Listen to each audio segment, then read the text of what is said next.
Assalamualaikum warahmatullahi wabarakatuh. Saya Heri Stianto.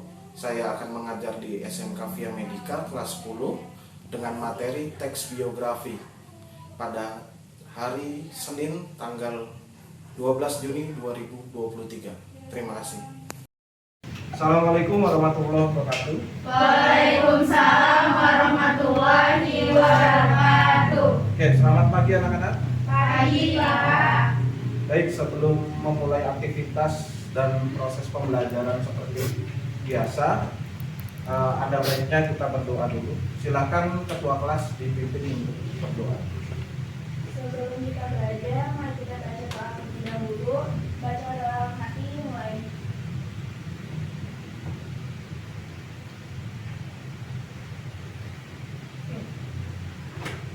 Selesai memberi salam. Assalamualaikum warahmatullahi wabarakatuh. Waalaikumsalam warahmatullahi wabarakatuh.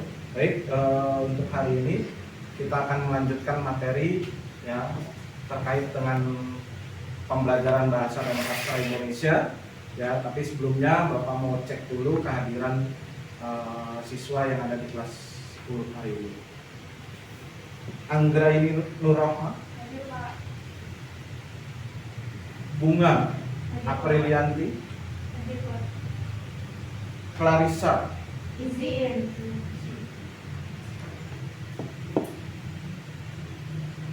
Hanifah Hairunisa, Hadir, Pak.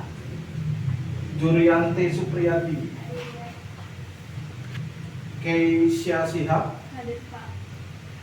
Najwa Salsabila. Hadir, Pak. Sebelum kita masuk ke dalam materi inti hari ini, ya, Bapak ingin mengulas kembali materi yang sudah kita pelajari. Ada yang masih ingat? Minggu lalu kita mempelajari materi apa? Negosiasi, Pak. Negosiasi. Ada yang masih ingat apa itu negosiasi? Negosiasi adalah Ya, silakan tunjuk tangan. Apa yang dimaksud dengan negosiasi? Silakan Jurianti. tentang penawaran antara penjual dan pembeli. Oke, proses atau kegiatan tawar-menawar antara penjual dengan pembeli. Bagus, Jurianti. Ya, 85 nilainya. Ya. Jadi paling tidak apa yang sudah kalian dapatkan, apa yang sudah kalian ya kerjakan di minggu lalu itu jangan dilupakan, diingat kembali karena itu merupakan apa modal kalian, skill kalian ya untuk nanti kedepannya masuk dalam dunia kerja ya. Kemarin kan kita sepakati bersama bahwa negosiasi itu perlu nggak kalau kalian misalnya punya karir di bidang kesehatan, menjadi suster misalnya, perlu nggak kira-kira? Pasti perlu. Kita harus bisa memiliki trik atau cara bernegosiasi yang baik. Kita hari ini adalah teks biografi. Nah, di sini ada dua foto ya orang yang berpengaruh di bidangnya masing-masing. Ya. Nah, sekarang coba Bapak tanya dulu nih, ya. Di antara kalian mungkin ada yang pernah baca biografi dari seorang tokoh. Silakan. Yang ingin mengutarakan pendapat terkait dengan tokoh yang pernah dibaca biografinya, atau mungkin Pak saya suka gitu, dengan tokoh ini. Silakan. Ada yang mau menyampaikan pendapat? Saya, Pak. Silakan, Rahma. Pendapat tentang biografi, Pak. Tokohnya dulu yang pernah dibaca. Tentang ini, Pak. Haji Burhanuddin. Burhanuddin Yusuf Habibie. Oke, sejauh kamu membaca biografinya Pak Habibie, apa yang kamu dapatkan? Informasi apa yang kamu dapatkan? Beliau belajar di Jerman Ya. untuk menempuh pendidikan. Terus beliau juga berusaha untuk membuat pesawat tenaga manusia untuk dikembangkan sebagai alat transportasi manusia. Oh ya. Terus akhirnya beliau setelah berhasil membuat pesawat, beliau juga berusaha untuk membuat sebuah kereta. Oke. Kita mendapatkan satu tokoh ya dari Rahma bahwa dia sudah membaca biografinya Burhanuddin Yusuf Habibie. Mengidentifikasi bagian-bagian penting dalam teks biografi. Satu, tolong diingat-ingat. Jadi setelah kita mempelajari teks ini, ya, kalian harus bisa apa? Kalian harus bisa mengidentifikasi bagian-bagian penting dalam teks biografi secara tepat. Yang kedua, Rosi coba. Menganalisis hal yang dapat diteladani dari teks biografi dengan benar. Oke. Kalau yang pertama tadi fokusnya pada bagian-bagian penting, yang kedua ini fokusnya pada hal yang dapat diteladani. Ya. Hal yang patut dicontoh atau ditiru itu disebut keteladanan. Nah, ini harus apa? Harus kalian capai dalam pembelajaran hari ini. Jelas ya? Kemudian yang ketiga, Julianti. Mengungkapkan kembali hal-hal yang dapat diteladani dari tokoh secara tepat. Pembelajaran tadi kita akan melihat satu video dulu ya terkait dengan satu tokoh nasional ya. Yang pertama itu yang saya putarkan mengenai Muhammad Hatta atau yang kita kenal dengan sebutan Bung Hatta. Nah, nanti silakan kalian simak videonya, kemudian paling tidak kalian coba identifikasi siapa Bung Hatta, lahir di mana, orang tuanya siapa, dan kalau bisa menemukan keteladanan dari tokoh tersebut, ya silakan, ya. Dan kemudian nanti coba kalian simpulkan apakah ini yang dinamakan sebagai biografi. Ya, kalau iya, utarakan alasannya apa. Kemudian kalau bukan termasuk ke dalam biografi, itu utarakan juga alasannya. Jelas ya? Ada yang mau ditanyakan? Oke, baik, silakan disimak, akan Bapak putarkan. Hatta, siapa yang tidak kenal dengan pria yang satu ini? Pria yang menjadi salah satu sosok pencetus kemerdekaan Indonesia ini, namanya kerap disandingkan dengan Bapak Proklamator Insinyur Soekarno. Muhammad Hatta, beliau adalah pria kelahiran tanggal 12 Agustus tahun 1902. Beliau lahir di salah satu kota di Sumatera Barat, tepatnya di wilayah kota Bukit Tinggi. Siapa yang menyangka anak dan lahir dari pasangan menjadi sosok yang berpengaruh besar bagi bangsa Indonesia.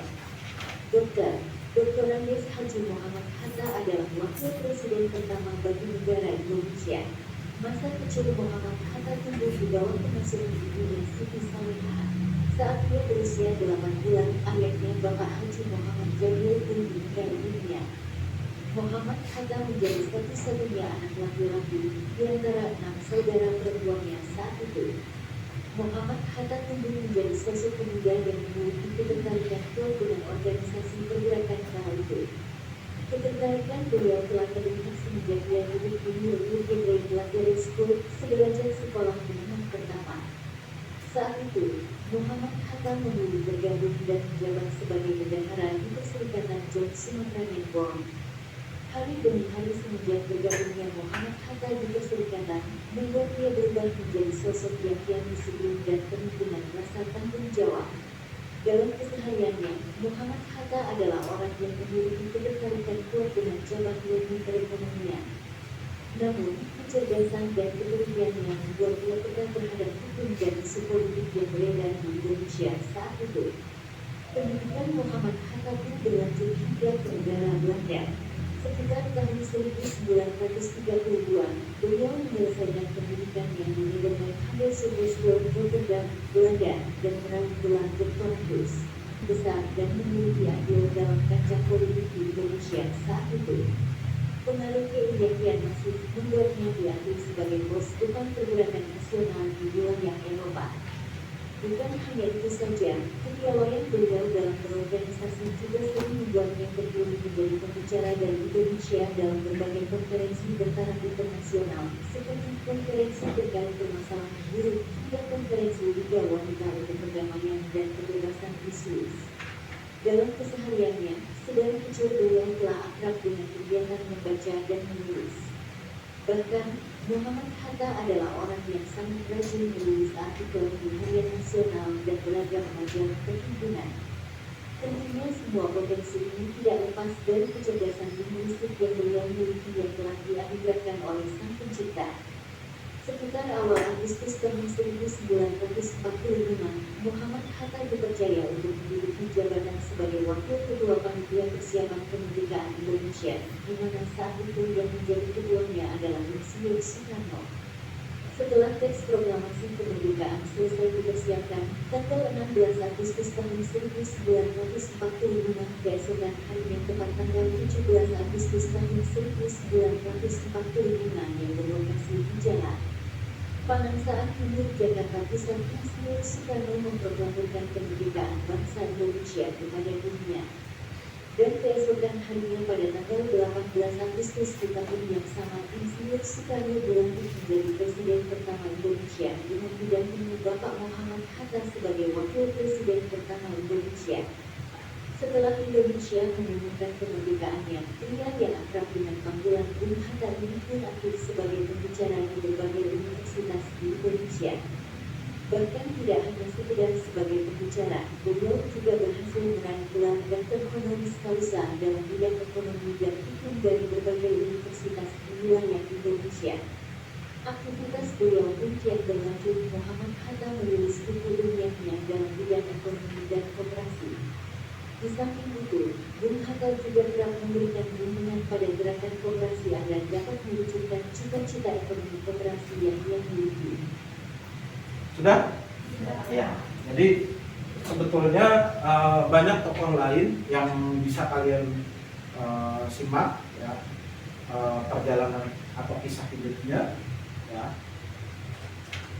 Bapak pilihkan ini karena paling tidak agar kalian tahu ya, siapa sih Bung Hatta ya. Ada yang sudah menyimak, ada yang mencatat atau mengingat tadi siapa sih Bung Hatta itu? Silakan. Wakil Presiden pertama Indonesia. Nah ini harus kenal. Ya, Bung Hatta itu Wakil Presiden Republik Indonesia. Ibunya siapa? Ibu dari Bung Hatta? Siti Saleha, betul. Nah itu kan dari sepintas video yang kita sudah saksikan tadi, kita mendapatkan informasi banyak. Oh, Bung Hatta Wakil Presiden. Kemudian ternyata ibunya Siti Saleha, gitu ya. Ayahnya Muhammad Jamil. Good, bagus. Jadi paling tidak ada informasi. Kita belajar bahasa Indonesia tapi ya terintegrasi dengan apa? Belajar sejarah. Ya, paham ya? Nah, coba sekarang dari video yang panjang tadi itu ada satu poin disampaikan terkait dengan keteladanan dari Muhammad Hatta. Ada yang bisa menyampaikan keteladanan yang disampaikan dalam video tadi? Tunjuk tangan. Ada yang menemukan keteladanan dari tokoh Muhammad Hatta? Rajin menulis artikel.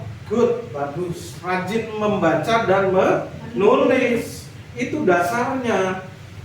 Karena dia rajin membaca dan menulis, maka dia bisa menulis artikel secara aktif. Tuh. Sekelas wakil presiden, tokoh nasional, tapi apa? Dia tidak melupakan itu. Bahwa saya memiliki kewajiban atau kebutuhan untuk apa? Membaca dan menulis. Maka dia menjadi tokoh besar. Gitu loh. Paham ya? Nah itu yang dimaksud dengan keteladanan dari seorang tokoh. Jelas? Sampai di sini paham? Paham. Nah sekarang kita buat kesimpulan besar. Ya, yang bisa tunjuk tangan. Saya berikan nilai. Apakah teks yang seperti ini bisa kita kategorikan sebagai biografi? Tunjuk tangan. Tadi, apakah bisa dikategorikan sebagai biografi? Kalau bisa, utarakan alasannya. Siapa? Oke, silakan.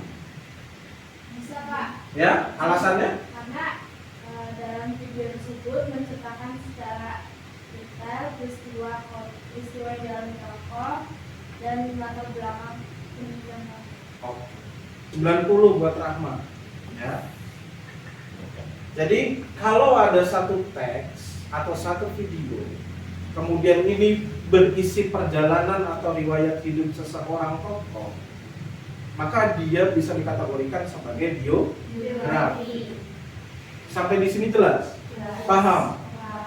Kalau biografi itu ditulis oleh siapa? Oleh orang lain. Karena ada satu jenis teks lain selain biografi. Apa? Autobiografi. Betul. Silakan dibagi kelompok. Ya, satu kelompok terdiri dari 5. Silakan. Baik, setelah kalian membagi kelompok ya, jadi satu kelompok terdiri dari 5 orang, sudah ya? Karena satu orang tidak masuk, satu kelompok terdiri dari 5 orang, ya. Nanti Bapak bagikan LKPD-nya, ya. Ini LKPD-nya, ya. Silakan disimak, dibaca, ya. Perintahnya apa, ya. Terlebih dahulu, ya.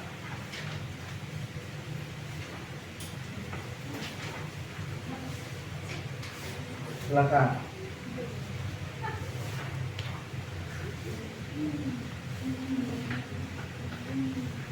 Saya berikan waktu 2 menit, dipahami dulu LKPD-nya. Nanti Bapak akan jelaskan terkait dengan pengantar secara teorinya. Jelas ya, 2 menit, dipahami dulu LKPD-nya, dibaca, ya, biar nanti paham arah-arahnya kemana. Silakan.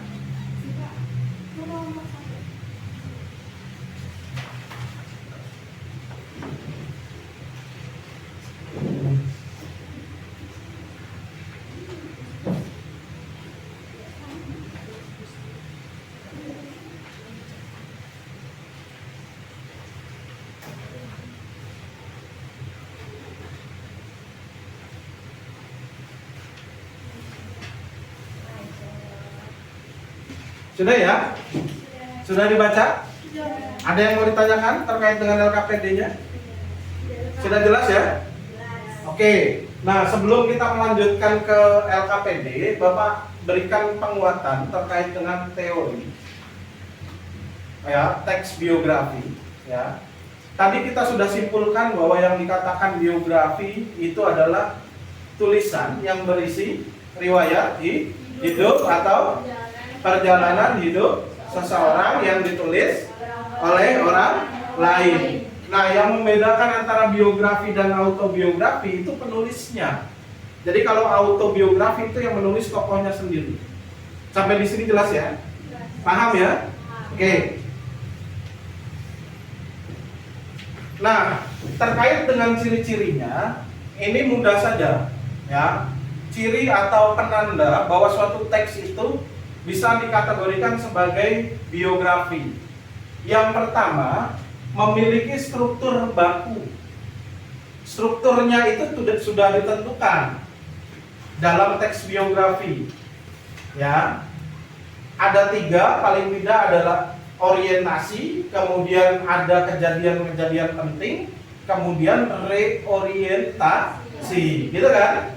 Orientasi, kejadian penting, dan reorientasi. Jadi kalau ada 3 struktur ini dalam satu teks, dapat dipastikan itu disebut biografi. Paham ya? Ada yang mau ditanyakan? Yang keempat, terdapat kisah yang menarik dan menginspirasi. Itu juga, ya, ada poin-poin di mana dalam biografi tersebut dapat dapat memunculkan suatu kisah yang menarik dan menginspirasi. Buat siapa? Buat orang yang membaca. Saya ambilkan contoh nih ya. Dari kelompok ini, siapa yang mau menyampaikan misalnya, Pak, saya terinspirasi dari tokoh ini, ya, boleh silakan. Ada yang mau coba? Atau idola, tokoh yang kalian idolakan dulu. Punya idola nggak dari kelompok ini? Punya. Siapa? Tapi Coba perwakilan Yurianti. Hah? dari tokoh luar ada Iya, boleh silakan. Satria Fiji. Siapa? Satria Fiji. Satria. Fiji. Coba diperkenalkan siapa Satria Fiji itu. Seorang pemain skateboard Ah, yang dulunya mempunyai banyak masalah dan tidak mempunyai support dari orang tua juga. mhm, Tapi sekarang dia bisa sukses, punya usaha skateboard di mana-mana, mhm, punya skatepark skateboard di beberapa tempat sama kota. mhm. Terus juga ya pokoknya dia sekarang benar-benar terkenal dan banyak banget penggemarnya. Oke, good. Terus kayak jadi motivasi buat anak-anak skateboard juga Ah. biar bisa kayak dia juga. Oke. Apa yang membuat tokoh itu menginspirasi kamu? Semangat dia itu nggak pernah putus asa buat Ah. berhenti di Nah. media. Itu kan setelah dia membaca tokoh siapa tadi namanya? Satria Fiji. Ya. Ternyata ditentang loh sama orang tuanya sendiri gitu. Tapi kan itu positif ya. Maksudnya untuk kegiatan yang boleh dibilang positif. Skateboard, hobi skateboard. Tapi orang tuanya menentang, tapi dia memberikan keyakinan kepada orang tuanya bahwa saya bisa besar dengan hobi saya. Pada akhirnya orang tuanya gimana? Terima. Menerima. Bagus ya. Itu yang kita harapkan dari apa? Dari pembelajaran hari ini. Bagus, proses pembelajaran yang seperti ini yang saya harapkan. Jadi aktif gitu. Oke, untuk struktur tadi sudah saya sampaikan ada berapa? Ada 3. Orientasi atau setting berisi informasi mengenai latar belakang kisah atau peristiwa yang diceritakan. Awal mula diperkenalkan tokohnya di bagian orientasi. Siapa tokohnya, kapan dia dilahirkan, di mana tempatnya, mengapa dia misalnya terlibat dalam peristiwa itu. Nah, ini semua diperkenalkan dalam bagian orientasi, latar belakang tokohnya. Tadi kan di awal kalau kalian lihat video diperkenalkan kan? Iya. Betul ya? Siapa sih Bung Hatta, di mana lahirnya? Siapa ibunya? Siapa bapaknya? Nah, itu orientasi. Good. Paham? Yang kedua, kejadian penting. Nah, ini yang banyak biasanya diulas. Tokoh besar atau tokoh yang memiliki pengaruh di bidangnya itu pasti apa? Pasti memiliki kejadian atau peristiwa-peristiwa penting. Ya. Nah, ini harus didata betul, harus disusun berdasarkan kronologi. Apa disusun berdasarkan kronologi? Secara apa kalau gitu? Secara urutan waktu. Kronologis itu berdasarkan urutan waktu. Dari poin pertama sampai ketiga yang sifatnya opsional itu di struktur yang mana? Reorientasi. Ini sifatnya opsional. Artinya bisa ada ataupun tidak. Jadi kalau ditanya struktur biografi ada berapa? Ada 3. Orientasi, kejadian penting, yang ketiga reorientasi. Oke? Nggak ada yang ditanyakan nih? Bisa dilanjut ya? Oke. Nah, di sini saya sampaikan terkait dengan 2 poin lagi, ya. Biografi berdasarkan izin penulisannya. Ada authorized, kemudian ada unauthorized biografi. Simpelnya, kalau authorized biografi itu berdasarkan seizin atau sepengetahuan tokoh yang diceritakan dalam kehidupan. Kalau unauthorized biografi itu tanpa sepengetahuan atau izin dari idealnya pakai yang mana kira-kira? Yang lebih etis pakai yang mana? Oke, saya arahkan. Kalau kalian ingin menulis biografi tokoh terkenal, tokoh yang memiliki pengaruh di bidangnya masing-masing, etisnya atau idealnya pakai yang mana? Authorized biografi. Ini masalah etika. Harus sepengetahuan tokohnya, diberitahu, dihubungi, diajak bicara bahwa saya ingin menulis biografi Bapak, Ibu. Pertanyaan berikutnya, bagaimana Pak kalau tokohnya sudah wafat atau meninggal? Keluarganya, good, pinter. Izin ke keluarga. Itu berkaitan dengan apa? Etika. Sampai di sini jelas? Paham ya? Nah, kalau dikaitkan dengan LKPD, sudah ada gambaran? Sudah ya? Di LKPD jelas ada tokoh, kemudian ada poin-poin yang harus kalian kerjakan. Oke, baik. Setelah tadi kalian melihat penjelasan, kemudian memperhatikan poin-poin dalam LKPD, itu jelas ya bahwa di LKPD itu ada tugas, ada rambu-rambu atau poin-poin yang harus diperhatikan terkait dengan penyelesaian tugas kalian. Nah, di situ nanti silakan ya kalian pilih ya, kalian pilih salah satu tokoh. Misal Najwa pilih Khairil Anwar, maka selebihnya itu pilih tokoh yang lain. Yang B siapa? Jenderal Sudirman. Yang C? Sapardi Djoko Damono. Siapa sih Pak Sapardi ini? Itu dipilih, silakan. Kemudian yang D, Raden Ajeng Kartini. Kemudian yang E, WS Rendra. Yang F, Sayuti Beli. Nah, ini silakan pilih salah satu tokohnya dari masing-masing kalian. Kemudian apa yang perlu kalian kerjakan? Perhatikan poinnya. Nah, di situ carilah informasi mengenai tokoh yang kalian pilih. Gitu kan? Ya. Poin pertama ada siapa? Nama tokoh. Nah, setelah kalian pilih tokohnya, tuliskan nama lengkapnya. Kemudian tempat, tanggal lahir. Yang ketiga apa? Nah, latar belakang keluarga ini kan cakupannya luas. Mulai siapa ibunya, bapaknya, anaknya, istrinya, gitu kan? Sampai latar belakang keluarga, kehidupan keluarganya ini seperti apa, itu dicatat dalam poin ketiga. Jelas? Ada yang mau ditanyakan sampai poin ketiga? Kelompok ini, kelompok satu? Tidak. Yang keempat, ada poin apa itu? Riwayat pendidikan. Itu juga harus dicatat. Riwayat pendidikan tokoh ini pernah sekolah di mana?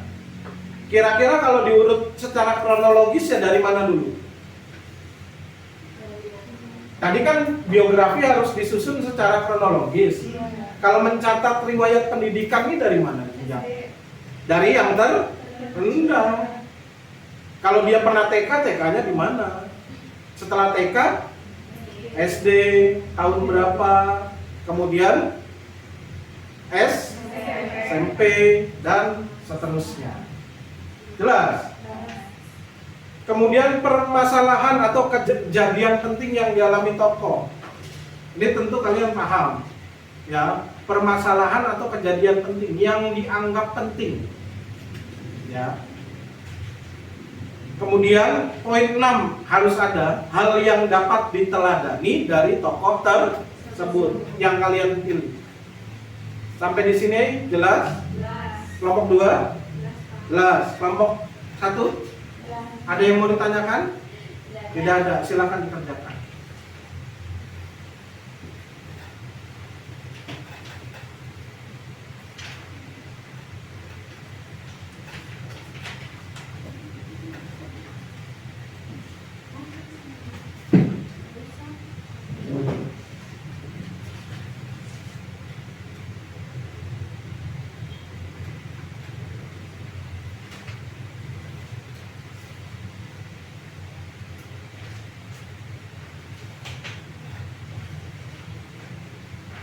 Jika ada yang mau ditanyakan silakan, ada yang kurang jelas boleh ditanya.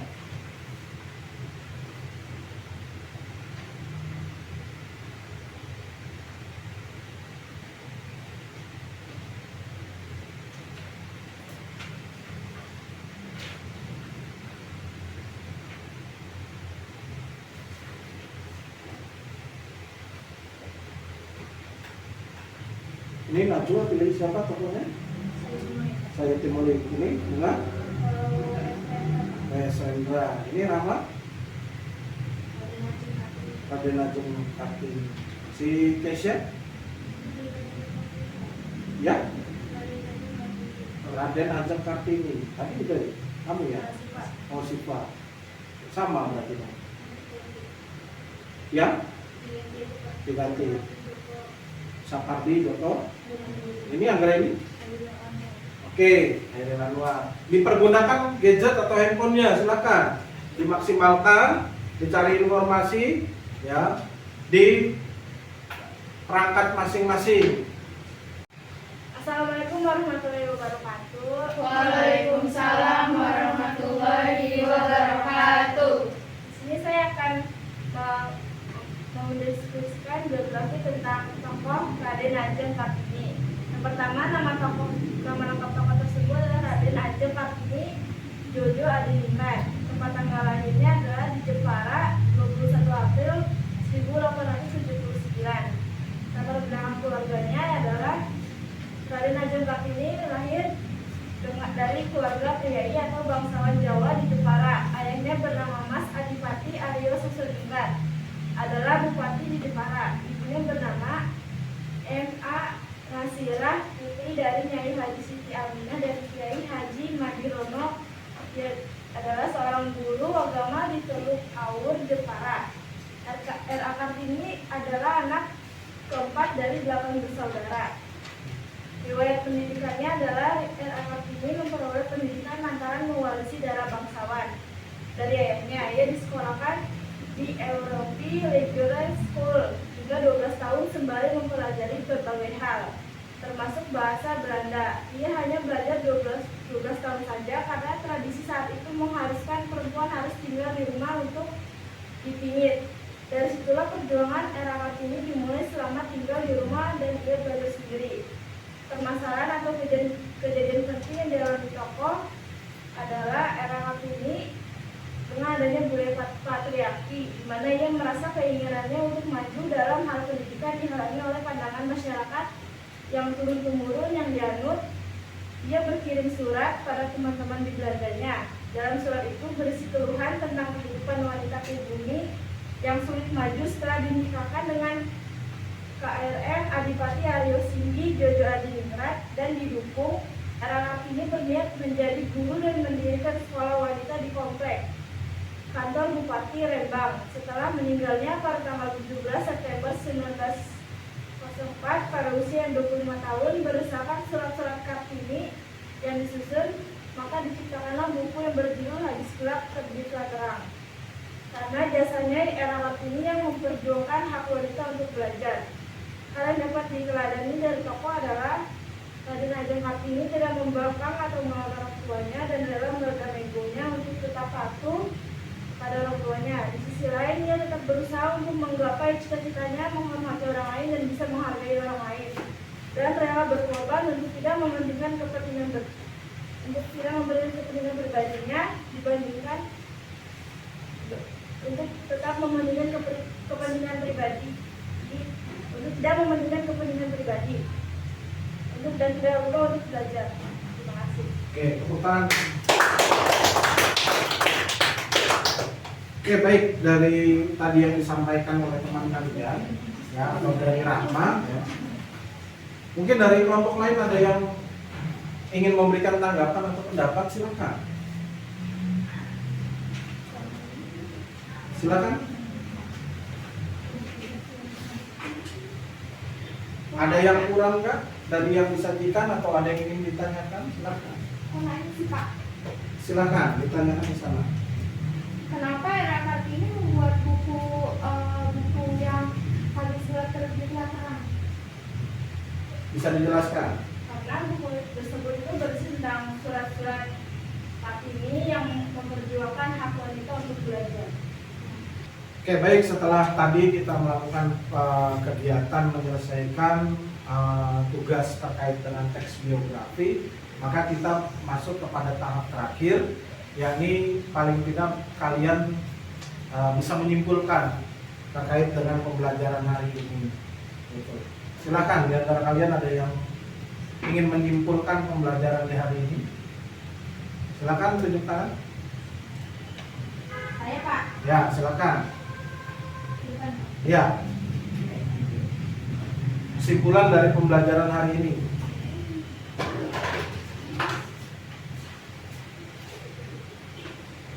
Kesimpulan pembelajaran dari hari ini adalah teks biografi merupakan teks yang cenderung menceritakan kehidupan orang lain, terutama tokoh-tokoh penting untuk dibaca oleh orang lain dan dapat dijadikan sebuah motivasi atau dorongan untuk menginspirasi pembaca tersebut dan dapat memperkenalkan jasa para tokoh tersebut kepada pembaca dan generasi muda yang tidak menarik tokoh tersebut. Terima kasih.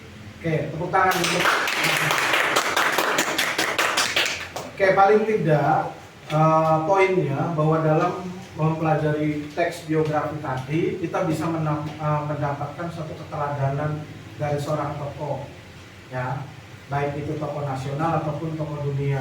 Nah, kita bisa ambil keteladanan itu kemudian kita tanamkan dalam diri kita sebagai generasi muda. Terakhir kita masuk ke dalam soal evaluasi.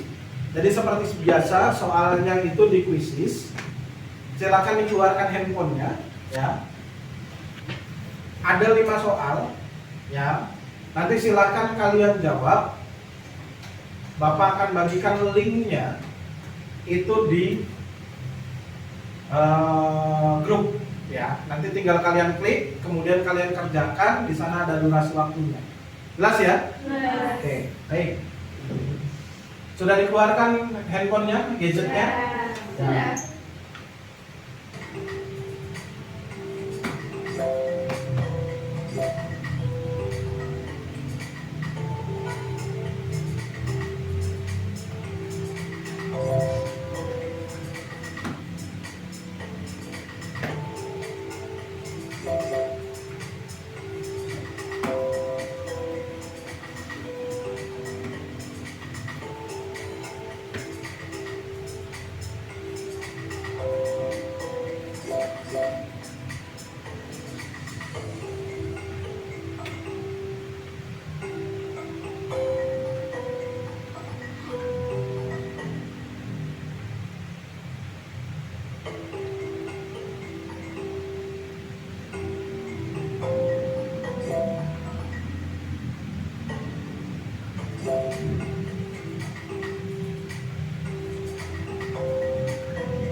Baik, setelah tadi kita melakukan evaluasi terkait dengan proses belajar hari ini, tadi sudah kita dapatkan skornya ya, yang betul semua tadi Najwa, beri tepuk tangan. Dan yang kedua tadi Rahma. Oke, tepuk tangan. Kemudian yang terakhir itu Anggra ini. Nah, di poin di peringkat ketiga dan yang lainnya itu tolong dimaksimalkan kembali belajarnya ya. Dan poin pentingnya tadi sudah disampaikan oleh teman kalian Rahma bahwa mempelajari teks biografi ini sangat penting sekali ya, khususnya kita bisa mengenal banyak tokoh ya, dan mengambil tadi poinnya keteladanan dari tokoh tersebut. Kita akan melihat orang-orang besar yang memiliki keteladanan yang tinggi, keteladanan yang luhur, ya, sikap yang baik, ya, yang menjadikan dia berguna, bermanfaat, ya, bagi sesama ataupun bagi bangsa dan agama. Paling tidak itu yang perlu digarisbawahi dari proses pembelajaran hari ini. Jelas ya? Jelas? Oke. Untuk yang terakhir silahkan dipimpin berdoa ketua kelas. Sebelum kita hari ini, mari kita baca terlebih dahulu. Baca dalam hati mulai.